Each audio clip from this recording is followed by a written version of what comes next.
டெல்லிக்கு வரவழைச்சு தான் விசாரணை நடத்தணுமா? என் சென்னையில் இருக்க சிபிஐ ஆஃபீஸில் நடத்தக்கூடாதா? ஒரு விசாரணைக்கு 1 கோடி ரூபா உள்ள அவருடைய ஃபேஸ் பார்க்குறப்ப ஒரு மாதிரி மிரட்சியில தான் இருக்கிறாரு. சிலர் சந்திச்சதாகவும் சிலர் பேசினதாகவும் சில தகவல். அப்போ அந்த 3 மணி நேரம் அங்க வந்து என்ன பேசப்பட்டது அப்படிங்கிறது ரொம்ப கான்ஃபிடென்ஷியலா இருக்கு. நம்மளால் உருவாக்கப்பட்ட கைமீறி போயிட்டாரு. பாஜகவுடைய திட்டமே இந்த முறை தமிழ்நாட்டில் யாருக்குமே மெஜாரிட்டி விசாரணை கைது வரைக்கும்ன்றாங்க. கைதா தேவைப்பட்ட நாங்க என்ன வேணாலும் பண்ணுவோம். விஜய்க்கு ஒரு எச்சரிக்கை கொடுக்குறாங்க. ஊடக அறத்தை கடைபிடித்து வரும் நியூஸ் போக்கஸ் தமிழ் சேனலை சப்ஸ்கிரைப் பண்ணி ஆதரவு தாருங்கள்.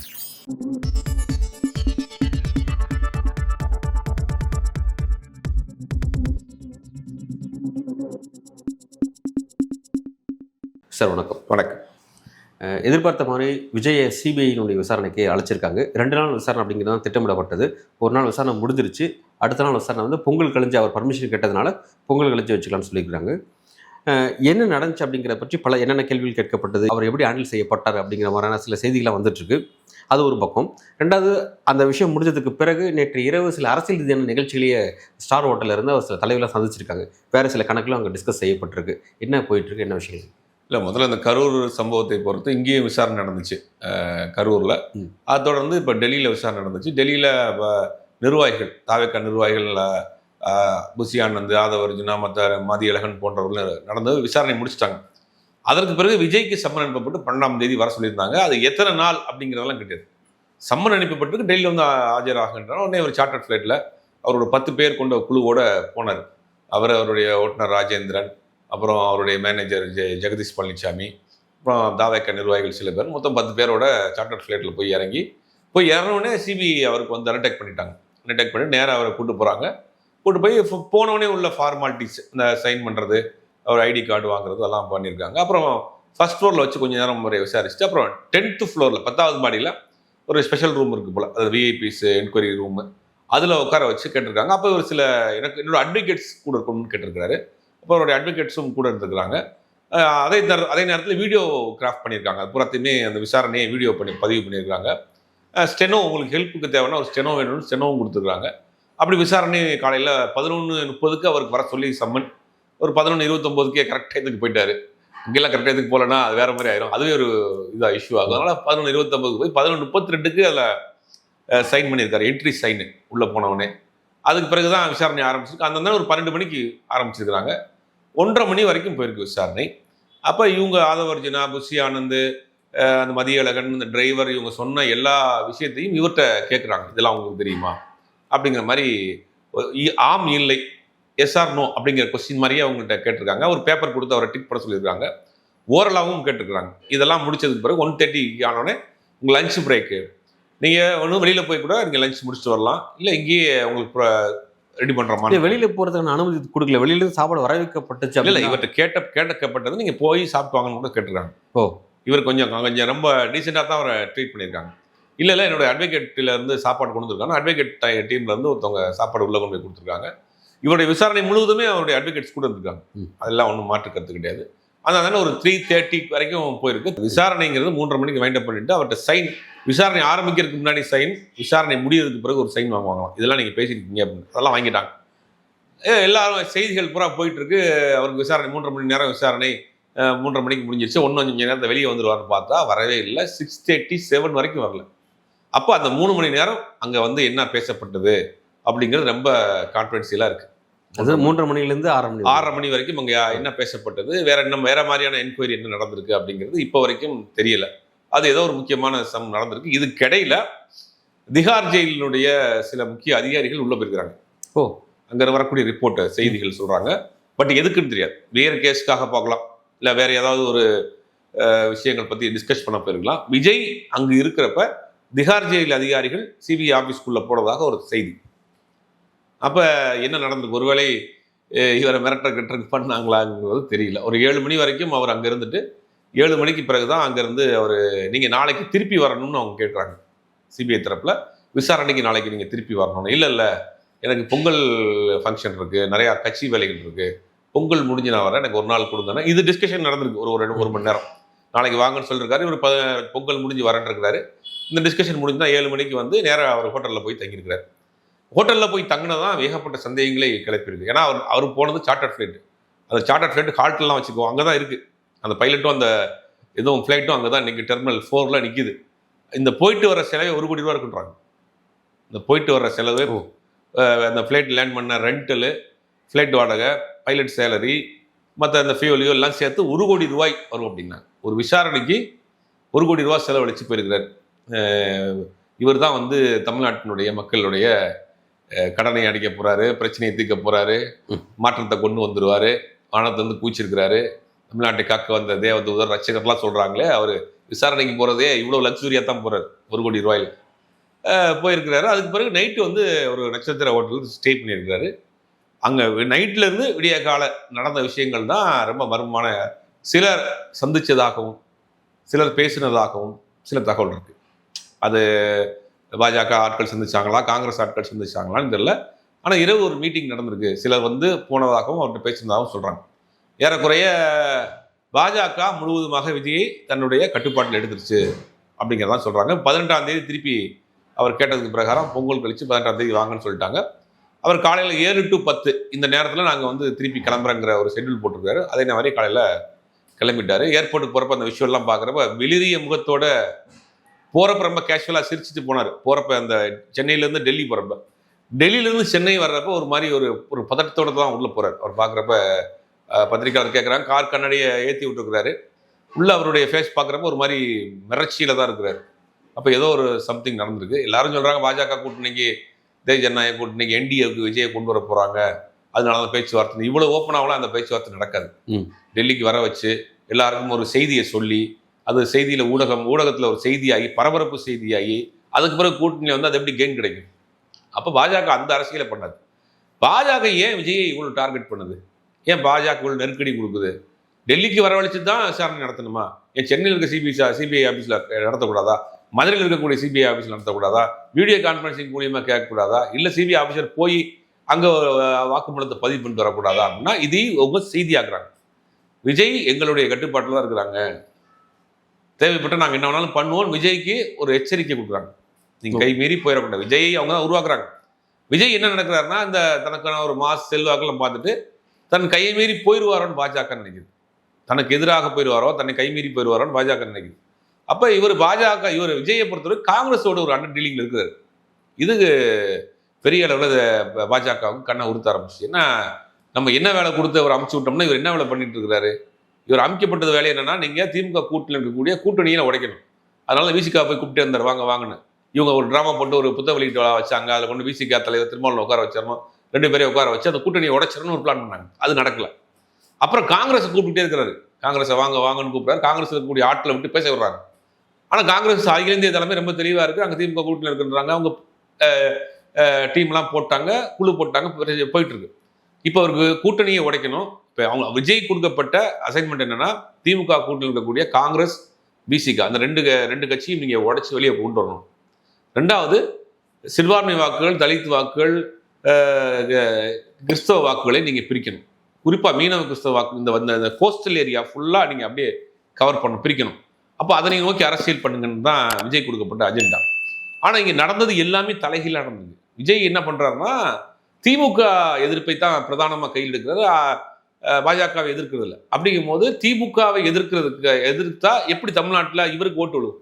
திமுக ஒருத்தன் போட்டிருக்காங்கன்னா இவர் பாஜகவை எதிர்த்தானா திமுக இவருக்கு ஓட்டு விழுவும்? இவர் இந்த அரசியலை வந்து பண்ணாம விட்டார். இப்போ இவருடைய திமுக இவர் வந்து ஜெயலலிதாவை விட திமுக எதிர்ப்பில் தீய சக்திங்கிற வார்த்தையெல்லாம் பயன் பண்ணுறப்ப அதிமுக பலகீனமாகிட்டு இருக்கு. அதிமுக நிர்வாகிகள் இங்கே போகிறாங்க. இப்போ என்ன நினைக்கிறாங்க, தனக்கான ஓட்டை பிரிச்சுட்டு இருக்காரு விஜய் அப்படின்னு பாஜக நினைக்குது. அது ஒரு காரணம். 2வது இப்போ காங்கிரஸோடு இவர் தனியாக ஒரு டீலிங் ஒன்று போயிட்டு இருக்கிறதாக அவங்களுக்கு ஒரு செய்தி போகுது.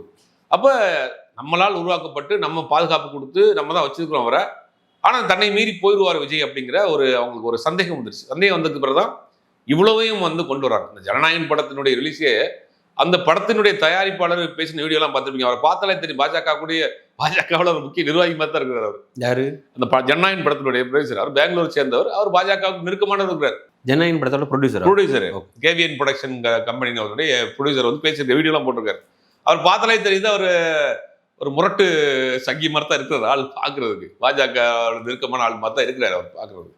அப்போ அந்த அவ்வளவு 500 கோடி போட்டு படம் எடுக்கிறவர் ஒரு பொலிட்டிக்கல் இன்ஃப்ளூயன்ஸ் இல்லாமல் இருப்பாரா? அப்போ அவர் நினைச்சா கொண்டு வந்துருக்கலாம். அதையும் மீறி இவருக்கு செக் வைக்கிறாங்கன்னா நான் சொல்றதை கேளு, உன்னை கொடுத்தப்பட்ட எந்த அசைன்மெண்ட்டுமே நீ சரியா பண்ணல. திமுக கூட்டணி உடைச்சிட்டு வந்தோம், உடைக்க முடியல. விசிகாவை வச்சு உடைக்க கூப்பிட்டோம், காங்கிரஸை உடைக்க முடியல. இது இல்லாமல் அதிமுக உடைச்சு விட்டா நீங்க எங்க கூட்டணியில் இருக்கக்கூடிய ஒரு கட்சியை பலகீனப்படுத்திட்ட. ரெண்டாவது இப்போ நான் எனக்கு ஒரு கேள்வி இருக்கு. இப்போ நீங்க பாஜக தான் விஜய் இறக்கிருக்கு அப்படின்னு சொல்றீங்க. 100% அவருக்கு சில அசைன்மெண்ட்ஸ் பாஜக கொடுத்துருக்காங்க. திமுக கூட்டணியை உடைக்கணும், காங்கிரஸை வெளியேற்றணும், விசிகா வெளியேற்றணும் அப்படின்னா நீங்க சொல்றீங்க. ஓகே, இப்போ இதெல்லாம் செய்யணும் அப்படின்னா இப்போ விசிகாக்கு திமுக பயணிக்கிறது முக்கிய காரணம் என்னன்னா அவங்க வந்து பாஜக எதிர்ப்பில் திமுக உறுதியாக இருக்காங்க. திமுக தாண்டி யாரும் அந்த மாதிரி செய்ய மாட்டேங்கிறாங்க. அந்த ஒரு விஷயம் எங்களுக்கு குறைவான சீட்டு ஒதுக்கினாலும் சரி, எங்களுக்கு ஆட்சி அதிகாரத்தில் பங்கு கொடுக்காம போனாலும் சரி, ஆனால் பாசிச பாஜக எதிர்க்கிறதுக்கு திமுக சரி அப்படின்ற மாதிரி விசிகா கூட்டணி பயணிக்கிறாங்க. அதே மாதிரி சொல்லி காங்கிரஸும் வந்து அவங்களுக்கு நிறைய நேஷனல் அளவிலும் சரி, எங்கள் ஸ்டேட் அளவிலும் சரி நல்ல ஒரு பார்ட்னராக இருக்காங்க. பாஜக எதிர்ப்புங்களை கிளியராக இருக்காங்க. அப்போ அப்படி இருக்கும்போது விஜய் அந்த அசைன்மெண்ட்டை செய்யணும் அப்படின்னா அவர் தீவிரமான பாஜக எதிர்ப்பாளராக மாறணும். திமுக காட்டிலும் ஒரு எதிர்ப்பு மிக்க நபராக மாறணும். அப்போதான் காங்கிரஸோ விசிகா வரும். அதை செய்யாமல் இருக்கிறார் அப்படின்னா ஏன் இப்போ இவ்வளோ விஷயங்கள் பாஜக விஜய்க்கு சொல்லும் போது அப்போ என்ன வலிமை எதிர்க்க விஷயத்தை நீ செய் அப்படின்ற விஷயத்தை சொல்லலை, ஏன் விஜய் அதை செய்ய மாட்டேங்கிறார்? இந்த கேள்விகள்லாம் இப்போ நடந்துட்டு இருக்கு. என்ன இப்போ நடக்கிற இந்த கை ஆல்மோஸ்ட் கைது வரைக்கும்ன்றாங்க. இந்த விசாரணை கைது முடக்கம் இதெல்லாம் வந்து 18ஆம் தேதிக்கு மேலே தெரியும். இதெல்லாமே வந்து பாஜக எதிர்ப்பை விஜய் கையில் எடுப்பார். இனிமேல் எடுப்பார், வலுவா எடுப்பார். இது வரைக்கும் எடுக்கல, இனிமேல் வலுவா எதிர்ப்பார்.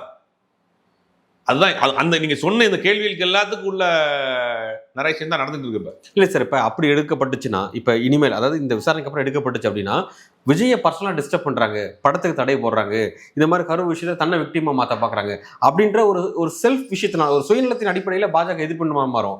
மக்களோட பிரச்சனை இப்போ தமிழ்நாட்டுக்கு விஷயங்கள் செய்யலை, ஒரு மதவாத அரசியல் செய்கிறாங்க, அந்த மாதிரி அடிப்படையில் எதிர்க்காம தன்னோட சுயநலத்தின் அடிப்படையில் எதிர்க்கிறது சரியான ஒரு ஸ்ட்ராட்டஜியா? இல்லை, இனி எதிர்ப்பாரு. ஓகே, இனி எதிர்ப்பாரு. இந்த நரேஷனே அதுதான். பாஜகவுக்கும் டிவிக்கும் பாஜகவுக்கு எதிரான நபர் வந்து விஜய். பாஜகவை வந்து விஜயை வந்து முடக்க பார்க்குறாங்க அப்படின்னு ஒரு நரேஷன் செட் பண்ணுறது தான் இந்த வேலையில் நடக்குது. தேவைப்பட்டால் கைதும் பண்ணலாம். ஒரு படி மேலேயே போய் தேவைப்பட்டால் கைதும் பண்ணலாம். அப்படி பண்ணுகிற பட்சத்தில் தான் திமுகவினுடைய ஓட்டுகளை இது ஒரு தன் பக்கம் கொண்டு வர முடியும். அதுதான் நடக்க போகுது. அப்போ அது ஒரு வேலை. ரெண்டாவது, தான் சொல்கிற கேண்டிடேட்டை போடுங்க.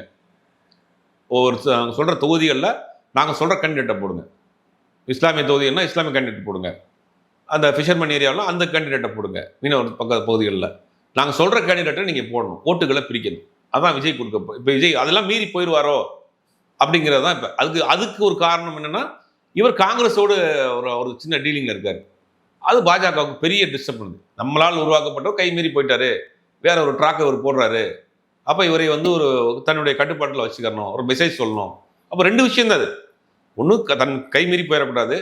பாஜக எதிர்ப்பு அரசியலை தீவிரமாக விஜய் பண்ணணும். தமிழ்நாட்டில் இனிமேல் பண்ணுவார். அதுக்குள்ள நரேஷன் தான் எல்லாமே. இல்லை அதான் சார், நான் இதனால் வரையும் அவர்கிட்ட வைக்கப்பட்ட கேள்வி அதுதான். நீங்கள் ஏன் வந்து கொள்கை எதிரின்னு சொல்கிறீங்க, அந்த கொள்கை எதிரியை ஏன் எங்கேயுமே வெளிப்படை எதிர்க்க மாட்டேங்கிறீங்க? இப்போ ரீசெண்டாக நீங்கள் வந்து உங்களுக்கு நிறைய ஒரு வாய்ப்புகள் கிடச்சிது பாஜக எதிர்க்க. திருப்பரங்குன்ற விவகாரமாக இருக்கட்டும், அல்லது வந்து கிறிஸ்தவர்களுக்கு எதிரான தாக்குதல், கிறிஸ்மஸ் அன்னைக்கு நடந்த தாக்குதலாக இருக்கட்டும், அதே மாதிரி மகாத்மா காந்தி 100 நாள் வேலை திட்ட விஷயத்தில் செஞ்ச விஷயமா இருக்கட்டும், இதெல்லாம் வந்து நீங்கள் செய்வதற்கு பாஜக எதிர்த்து களமாட உங்களுக்கு கிடைச்ச நல்ல கிரவுண்டு. இந்த கிரவுண்டெல்லாம் மிஸ் பண்ணிட்டாரு. இப்போ அதை எப்படி இப்போ இவ்வளோ நாள் மிஸ் பண்ணிவிட்டு இப்போ இனி அந்த பேட்டர்னை மாத்துறது அப்படிங்கிறது அது அவருமே சந்தேக கணையில் எழுப்புதாதா? இல்லை, அது வந்து தமிழ்நாட்டில் பாஜக எதிர்ப்பு அரசியலுங்கிறது சக்ஸஸ்ஃபுல்லாக இருக்குது. திமுக அது ரொம்ப வலுவாக பண்ணிட்டு இருக்கு. அதை செஞ்சு பார்ப்போங்கிற ஒரு முயற்சி தான். இனிமேலாவது விஜய் செய்யட்டும். கடைசி ஒரு 3 மாசமா விஜய் வந்து பாஜக எதிர்ப்பு அரசியலை பண்ணட்டும் அப்படிங்கிற ஒரு பிளான் தான் அது. ஓகே சார், இப்போ நான் உங்களோட பாயிண்ட்டுக்கு நான் வந்துடுறேன். இப்போ இனிமேல் விஜய் பாஜக தீவிரமாக எதிர்க்க போறாரு, அப்படி ஒரு அசைன்மெண்ட் அவர் கொடுக்கப்பட்டிருக்கு. அதை செஞ்சால் மட்டும்தான் திமுக கூட்டணி உடைக்க முடியும் அப்படிங்கிற விஷயத்துக்காக அந்த அசைன்மெண்ட் ஃபிக்ஸ் பண்ணுறான்னு வச்சுக்கோமே. ஆனால் இப்போ வரையும் நடந்த அரசியல் நிகழ்வை வச்சு விசிக்கு அவர் முன்முடிவு பண்ணிட்டாங்க. விஜய் பாஜகவில் இறக்கப்பட்டிருக்க ஒரு நபர் அப்படின்ற மாதிரியான விஷயங்கள் நம்ம புரிஞ்சிக்க முடியுது. ரஜினியும் விஜயும் டார்கெட் பண்ணி அவர் கம்பேர் பண்ணி அந்த விளக்கத்தை கொடுக்குறாரு. அதே போல் வந்து இப்போ நேற்றைய தினம் பார்த்தீங்கன்னா ரொம்ப அழகா செல்வ பிறந்த ஒரு விஷயத்தை குறிப்பிடார். எதற்கு வந்து அந்த அழைப்பு அங்கே போச்சு, அதாவது எதற்காக விஜய் அந்த சிபிஐ விசாரணைக்கு போனார், அதோட பின்னணி கணக்கு என்னன்னு சொல்லி அவங்களும் சொல்றாங்க. அப்போ ஆல்மோஸ்ட் வந்து விஜய் காங்கிரஸ்ல இருந்து சில தரப்பு சொல்றாங்க பாஜக தான் விஜய் இறக்கிருக்குன்னு சொல்றாங்க.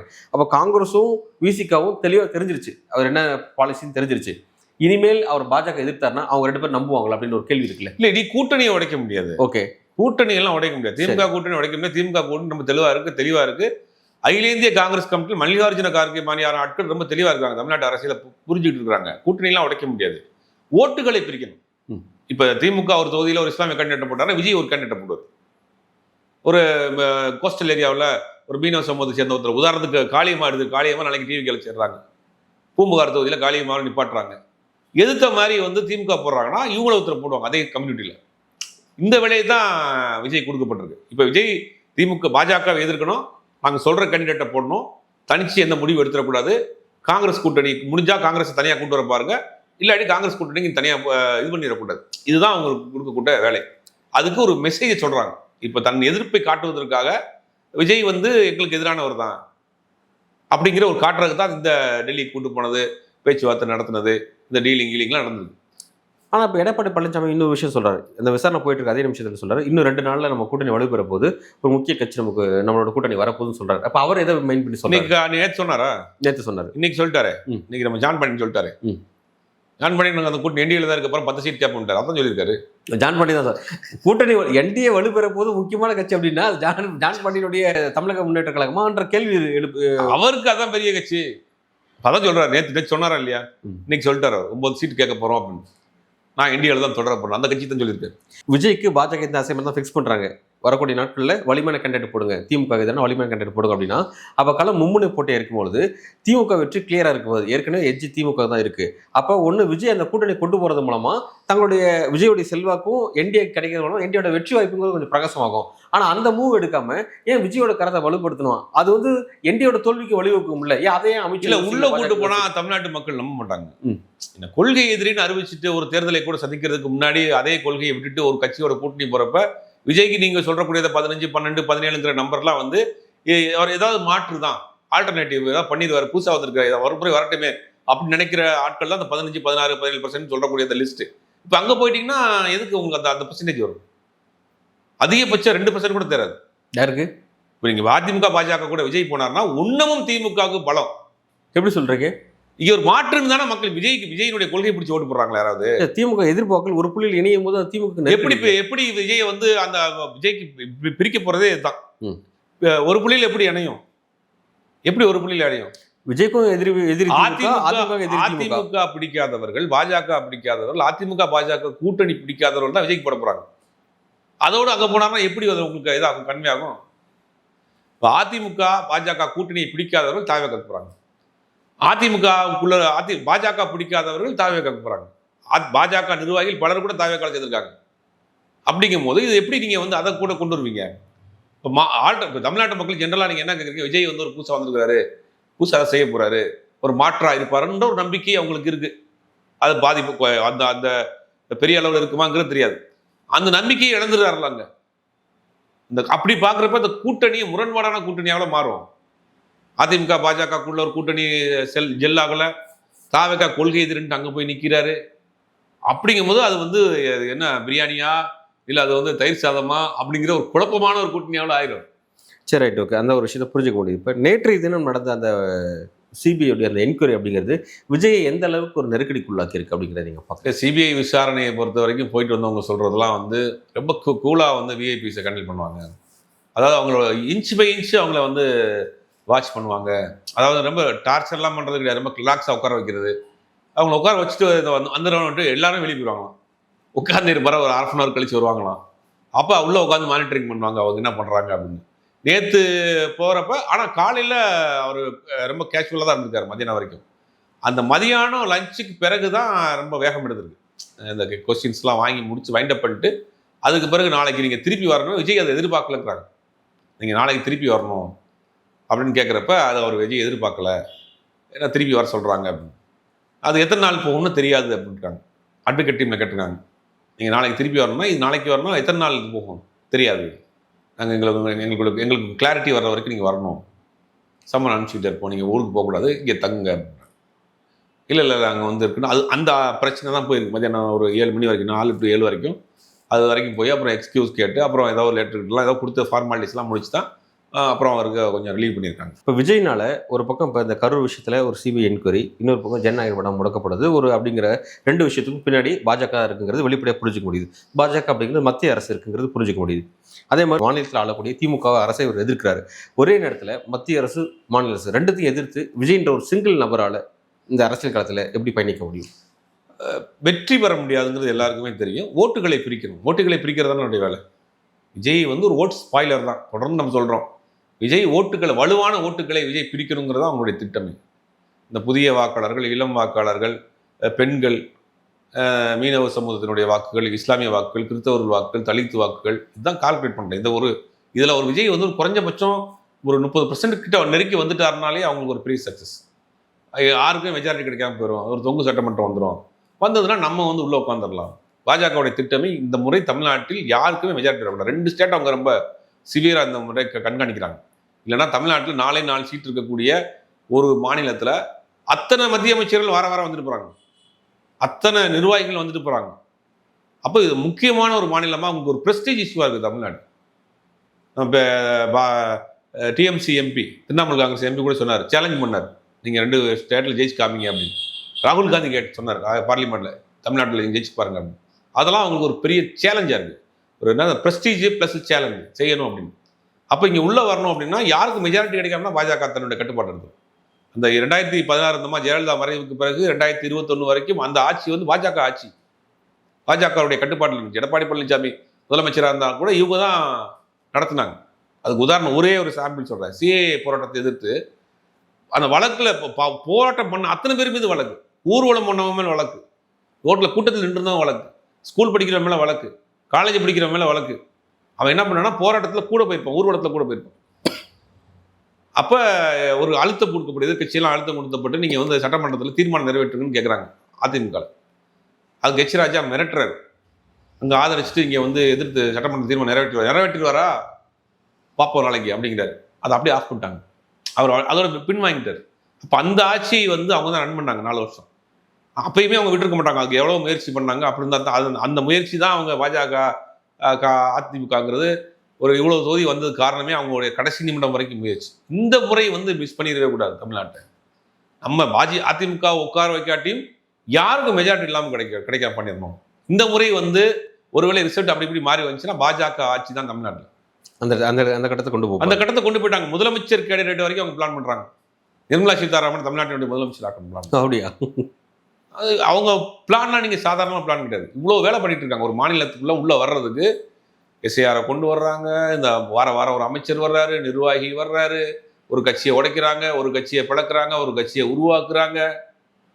எவ்வளோ வேலை பண்ணிட்டு இருக்கிறாங்க. அவங்களுக்கு இது ஒரு சேலஞ்சு. தமிழ்நாடு வந்து அவங்களுக்கு ஒரு சேலஞ்சாக இருக்குது. எப்படியா தமிழ்நாட்டையும் வெஸ்ட் பெங்காலையும் பிடிக்கணும். மம்தா பானர்ஜி பாருங்க என்னென்ன ஆர்ப்பாட்டம் கதற விடுறாங்க. மம்தா பானர்ஜி ஆல்மோஸ்ட் நெருக்கிட்டாங்க.